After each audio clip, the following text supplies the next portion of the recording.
Hello and welcome to UFC Patch Notes 8.0. Today we're going to be looking at the patch notes, the fighter updates and the new characters. Before we do that, hit that like on this video and then also subscribe. I've just hit 200 subscribers, so I appreciate that. Let's look into the patch notes. So first of all, they've slowed down Neon Belly Fake, which not something I use, but apparently the Neon Belly Fake was really quick and people couldn't get adjusted to that. They decreased defender stamina drain on tower takedown scrambles, again something I didn't really notice. Increased permanent block damage. Now there's a lot to unpack with that. That basically means block breaking is back. I tried this last night and 2 jabs broke the block. A jab straight broke the block. I hate this. I hate it. I hate it with a passion. It's because it gives everybody a chance to win and I hate that. But it is what it is. We're going to deal with it. Next, we're going to be looking at significantly slowed down the fatigue stunned rear elbow, which is horrible for me because that's something I used to stop the block breaking. The pullback elbow is something I used to completely blanket the block breaking. As soon as they start throwing hooks and uppercuts, I pull back elbow and it rocks them and stuns them, which stops them coming forward and advancing so much. The next one is fixed camera angle after submissive over under trip, which I think the camera just kind of bugged out, which they've kind of fixed, which is good. There's a lot of positions that the camera bugs out though, so hopefully we see a lot more of that, a lot more bug fixes. Next one, made mount to half guard transition a little more readable. Yes, now you can read in BJJ. So that's basically where you're on mount on somebody and they move to half guard, it's more readable. So basically mount's a much better position now. People are going to have to stop that mount position. Slowed down jab tornado kick, slowed down jab question mark kick. Never knew they were a problem, but okay. Fixed lack of evasion in single leg shots from combos. That's amazing. So hopefully the knees start landing, the uppercuts start landing, because a lot of times people go for that single leg and you throw that shot and it misses the face even though it hits the face. So that's a big bug fix. But who knows how that'll transfer over? We can only find out when we test it out, but it's progress at least. Next we have fixed cases of a 10-8 rounds being awarded without a significant amount of damage being dealt. Why would people get 10-8 rounds without a significant amount of damage being dealt? Unless it's a dominant grappling, like 4 or 5 minutes on top, and they've had just a clear dominant round, because then I can knock someone down 3 or 4 times and I won't get a 10-8 round, which is stupid. I didn't know that was a problem. I don't know why it is a problem. I don't know why they thought that was a good idea in the first place, but okay, that's a lot of these bugs are just fixing things that I didn't even think were a problem in the first place. Decreased defender scramble cost against hip toss from collar tie and Muay Thai. Okay, that's really good.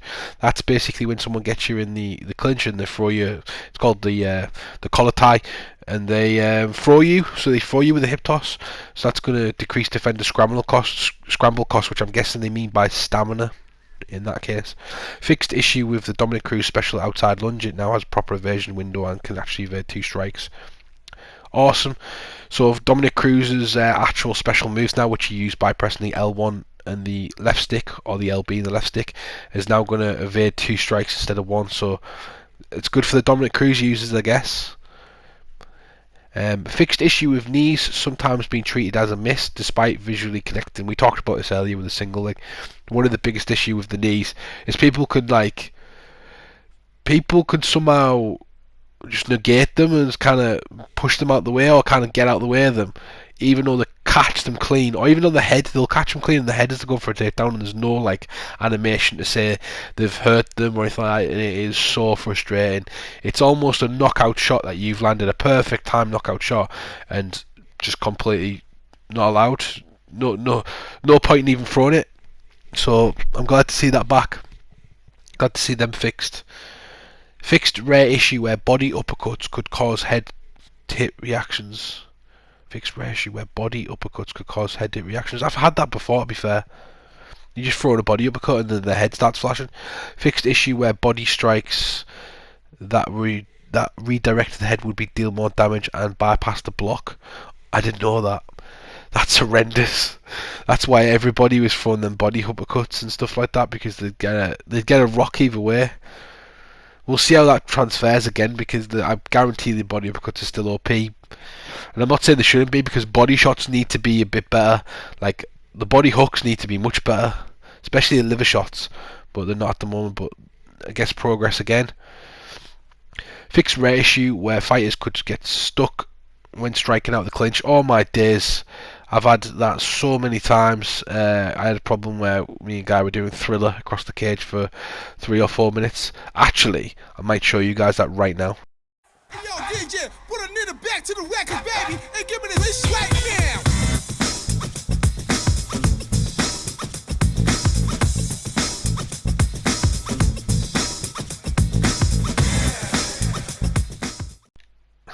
That's funny, right? I don't know. Fix the scramble animation for the submissive over and under trip, which is basically just a bug, the over and under trip, I believe. And the scramble wasn't right, the animation wasn't correct. Fixed rare issue with evasion and ground and pound not taxing the attacker's stamina. So when people are moving their head on the floor, what they'd do is they'd put the finger on the right stick and kind of flick it slightly left and right, but really quickly, and it'd move your head off the centre line. You've probably seen it, and not tax any of the stamina, so they'd still get away with avoiding the strikes, but they wouldn't get taxed. Anyway, that's all from the patch spoilers. Let's move on to the fighters updates. The first fighter update is Charles Olivera, and them stats looking same, but we're just going to quick look at him. Obviously Charles Olivera with all them submission perks, but they've updated quite a few little things of Charles Olivera, which makes him a incredibly usable character. First of all, his switch stance is 87, which is much better. His bottom game has gone from... That's up by 7, by the way. It's gone from 80. His bottom game's gone up by 5, from 89 to 94. His accuracy is now in 91. His head movement's now in 90. So they've updated him quite a bit. They've literally added 18 plus worth of stats to him. He's going to be one of the most OP characters in the game at the moment, especially for submissions, because I believe his submissions are 98, which is insane. So Charles Olivera becomes one of the most used characters in the games, and the lightweight division, much deserved as well, from the Bronx, the guy who comes from the slums of Brazil. A lot of people are going to be very happy there. You can see it there, the 98 submissions. Oh my DJs. He's got a lot wrong with him as well. There's a lot of holes in some of his stuff, like ground striking, clinch striking, etc. But his striking in general is just kind of okay, especially the Muay Thai style of it. I believe it's a lot better than it portrays in this game. But a lot of people are going to be very happy that he's a usable character now. And now we move on to the next one, which is Stephen Thompson. He's been updated a bit. He's got 92 head strength. He's got 95 cardio, that's up by 2, and then they've put his head moving up by 1, so they've upgraded him by +6 really, from his performance over Jeff Neal. He's also a great person in real life. He's also a gamer. If you want to go and follow Stephen Thompson on his Twitch channel, you can go and follow that. I'll try and find his link and put it in the description for people. Really support him in the community. Him and Randy Brown I really like and look after, try and like help out as much as possible, even though they don't need it. They're fantastic people.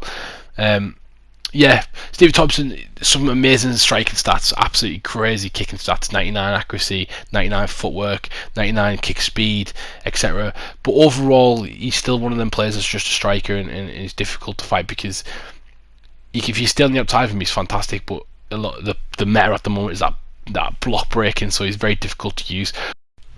On the plus side, if you're in any leagues, like UFC leagues, like I am, sometimes there's like a 4-star requirement of the fighter, and Stephen Thompson fits that perfectly, especially for striking. With all them stats as well, he's going to be difficult to play against, especially against another 4-star fighter. So use him in the leagues, guys, especially Cage Rage, guys. The next one we move to is Michael Chandler. Look at all them stats he's been updated on. My God. So let's talk about some of them stats. Iron Mike, he obviously had a great performance knocking out Dan Hooker, which Dan Hooker didn't get any decreases, which I was surprised at, especially his chin health. But Michael Chandler, 91 switch stance, that's up by 11 from 80, which looks like a huge change. It's just because they have a default on the 80, and obviously he was switching stance against Dan Hooker as he was backing away. He was doing a good job there. His footwork is 91, he's gone up by 3. His ground strikes have gone up by 2, which I'm quite confused about, because I don't remember him throwing any ground strikes. Maybe he finished Dan Hooker like that, I can't remember. And then his kick speed is 92. For me, it would have been accuracy, would have been punch speed and accuracy, 2 of the things that he's not known for. And then his footwork needed to go up a bit more, I believe. Like, he's super quick. Michael Chandler is so explosive with his movement. It's one of the reasons that people in Bellator loved him so much, is because he closes the distance on people so quickly. So his footwork for me needs to be higher up on that. But overall, he's one of the most OP characters in that lightweight division now. He's going to be a usable character for everyone. So Michael Chandler, Iron Mike, has arrived. Everyone can start using him. Then we look at my man Carlos Condit, natural born killer, one of my favourite fighters ever. Always love watching Carlos Condit fight. I'm always been a fan. Carlos Condit obviously had a great performance against Matt Brown. How much he's progressed is hard to say, because obviously both Matt Brown and him they're in like the later years in the fights. And I wish they'd do that more in the UFC, but anyway, let's have a look what he's got. So takedown defense up by 3, his body strength's up by 3, his head strength's up by 2, and his punch speed's up by 1. Now, Carlos Condit's kind of done dirty in this game, because he has a lot of stats that are really, really bad. They're really difficult to overcome. But even his takedown defense that's been up by 3, that's 87, that's not great. His body strength's 89, which is not great. His 91 head strength, which is not great. His punch speed's 91. They've updated quite a lot, but at the same time, he needed a big buff if he was going to become usable. And for me, at the moment, he's still not a usable character in the game. He's 3.5 stars, and it's super disrespectful of Carlos Condit. He's one of the most OP characters in UFC 3, and he's one of the best fighters in the world. So I want to see another buff for him. I want to see another couple of updates for Carlos Condit. Hopefully he wins his next fight. Probably the biggest buff. Look at all them stats that have been updated for Dustin, the Diamond Poirier, after beating Conor McGregor. Obviously he built the UFC 4's Golden Boy. You're going to be updated quite a significant amount, and that's kind of the justification they've had. Have updated Dustin Poirier to become an absolute beast. Dustin Poirier has had a +4 in his head movement, so now it's from 90 to 94. His kick power has gone from 87 to 90. His accuracy has gone from 95 to 97. His kick speed has gone from 88 to 90. His punch power has gone from 94 to 95. His punch speed has gone from 95 to 96. His recovery has gone from 93 to 94. And his head movement has gone from 92 to 93. Dustin Poirier, absolute animal now on this game. Like, overall, his stats, you can see them all there. They're just all in the 90s, pretty much, apart from a few. Just killer. He's going to be a beast. His takedown defense is still not quite up there, but that's because he got taken down multiple times by the GOAT himself on the right hand side, Khabib. One of the most overused players in UFC 3. My main in UFC 3, most played with player. The only thing I don't like about Dustin Poirier in this game is his kicks. His kicks are so, it's like Figgy's kicks. Figgy's kicks are so, like, the animation just doesn't sit right with me. They can kick so much better than that, and it's kind of a bit disrespectful. But Dustin Poirier is going to be one of the hardest characters to beat on this game. He's got 5-star boxing combinations, a 4-star calf kick, a 4-star jab, and a 4-star overhand with decent arm bars as well. He's also got rubber guards and stuff as well. So Dustin Poirier is literally the best guy, and all his perks, look, all them perks, one of the best characters in the game. So I hope people who are Dustin fans are going to like that. He's going to be certainly one of my mains on the game. And of course, it's not always sunshine and rainbows. We've had Conor McGregor being decreased, but to be honest, I don't think it's that bad. I don't think it's a fair reflection of his performance at all. He's had a -2 to his recovery, so it was 94, it's now 92. His leg strength's gone down by 2, so it's now 90 from 92. But if you think about his leg strength going down by 2, it should really be an 88 or something like that, because he tore his knee against Max Holloway. His foot was a balloon in one of the fights he had. Again, I think it was against Chad Mendes.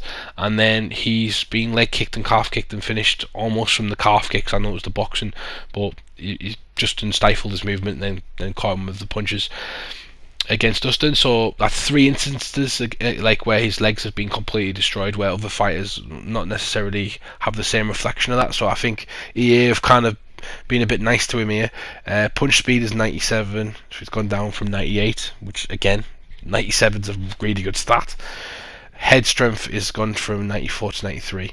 The one thing I'm really annoyed about Conor McGregor is his movement. His footwork is still 97, and he completely changed his style against Dustin Poirier, in my opinion. A lot of people's opinion, and his opinion, he came out and said this, that he focused too heavily on boxer stance. He was flat-footed. He didn't move nowhere near as well. He didn't throw many kicks. He literally just boxed Dustin, and I think that cost him because he was planting his feet a lot more. Dustin would be able to kick that lead leg, that lead calf, and that cost McGregor massively. So for me, the biggest change should have been, I think he should have done a -7 on his movement until he's shown otherwise that he can change and adapt to that. But he didn't get that because he's UFC 4's golden boy, or UFC 3's golden boy, EA Sports' golden boy. Everybody loves Conor McGregor. He brings in the most fans. He's the biggest star in the game, which I completely understand. I just think there's going to be a lot of unhappy people because he gets used so much in the competitive scene.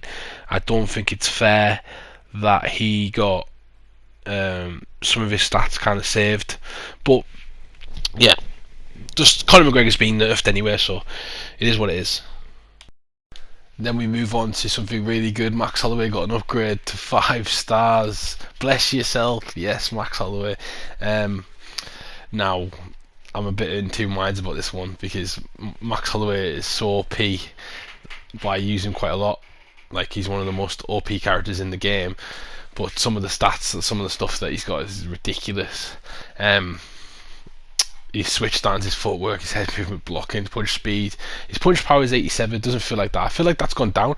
Like, I'm sure it's 89. Someone correct me if I'm wrong in the chat, but I believe it was 89.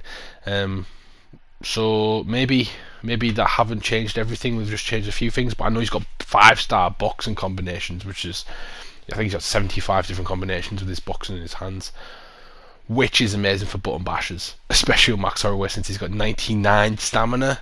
So Max Holloway is going to be that character that you don't want to play against, especially against somebody that just randomly presses buttons, because he's going to be difficult to deal with. His takedown attributes and stuff in his ground game's the worst part about him. I believe he's 4-star. His health's gone up as well, so he's got a lot better health. Max Holloway, the well-deserved 5 stars, one of the greatest players in the game, one of the greatest players on earth. Fighters. Anyway, let's look at some of the new characters, some of the exciting new characters that have been added. So the first character that's been added is Alexander Rakic, a 4-star character, light heavyweight division, number 4 in the light heavyweight division. But look at that body frame. He's as big as John Jones, which is insane. The perks he has is crazy legs, laser focus, to your feet, and marathoner. Basically, he likes to move on the outside, likes to throw the flashy kicks and the flashy Superman punches, that sort of stuff. He's able to get back on his feet as well quite easily, which tells me that the stats that we're about to see are all going to be based on kicking and trying to get back up. His takedown for defense is 89, which is not great. His kick power is 93 and his kick speed is 93. His punch speed is 92. His punch power is 93. His accuracy is 94. His blocking is 88, which is a problem, especially with the new meta. 92 head movement, 93 footwork, and switch stance is 80. Ooh. I mean, he's a good character in the sense of his stand-up, but at the same time, they're not the best stats against somebody like a DC, especially the takedown defense. The grappling department is not great. It's 3.5 stars. The good things that he's got is ground strike, it's 90. His top control is 90, but off his back, he doesn't look the best. His submission defense is 88, which is horrendous. His cardio is 90. Chin's 91, so that's just generic. But yeah, there's Rakic. Rakic is in the game, like heavyweight. Compare, if people want him in the game, now he's in the game. All of them boxing combinations, kickboxing combinations are going to come in handy as well, especially the lead roundhouse kick, the leg kick, the calf kick. Them kicking combinations are going to be good. It just depends if he's fast or slow. If he feels fast, especially at light heavyweight, because that's an anomaly there. And then we've got Marvin Vettori. He was asked for by everybody. Everybody wanted Marvin Vettori and Kevin Holland in the game. He's in the middleweight division. I don't like where his placement is on the cards, but looking at his perks, he's got Bulldog, Wake Up Call, Workhorse, and Predator. Basically, all these perks are aiming towards being a pressure boxer that can take some damage and move forward. He moves forward, pressure boxes, and takes some damage. The perks all suggest that. We're about to find out in his stand-up. So his stand-up 94 punch speed, 89 punch power. What? 89 punch power is nearly the same as Max Holloway, which is terrible. Accuracy 93, blocking 93, head movement 92. Yeah, I was just looking at Whitaker there because Whitaker's obviously got some of the best stats, and so is Chimaev. And it's just the power from these guys. 95, 97 punch power. Like, he's not going to be able to compete with them guys, especially in the boxing department, since being a boxer. His switch stance is 80 as well, his footwork's 91. his takedown defense 94 and his 87 kick power and 88 kick speed, which is not the greatest. So his stand-up being 4 stars is just average, but his boxing's good, I guess. But in this division, everyone's boxing's pretty decent. Like, there's not, apart from Hermionish and Maya, Rockhold, who nobody usually uses, there's going to be no people in that division with less stats than him in the boxing department, so he's going to be difficult to use in that department, in my opinion. I don't know about what you think of that, but that's my opinion on that one. Let's take a look at his grappling. His grappling is 89 takedowns, so not great. Top control 93, it's alright. Bottom control 92, which is fine. Submissions 90, submission defense 93, ground strike 92. So his grappling's actually decent. Overall, they're pretty decent stats, apart from his takedowns. You're going to have to use the clinch to get him down, to get people down, mainly, unless you can well-time takedowns. And you got health events, so 94, 92, 90, 92, 93. So overall, pretty decent. His body's is there, but boxing combinations, 4-star unorthodox chokes, 4-star guillotines, 4-star straight, 4-star clinch knees to the body. Pretty decent character to use. Vettori's in the game, that's all we need. He can be updated in the future, get better and better. At the moment, they don't really know what they're doing with that, but this has been a long video, so I'm going to end it around about here. As always, guys, thank you for watching. Please like and subscribe if you haven't already.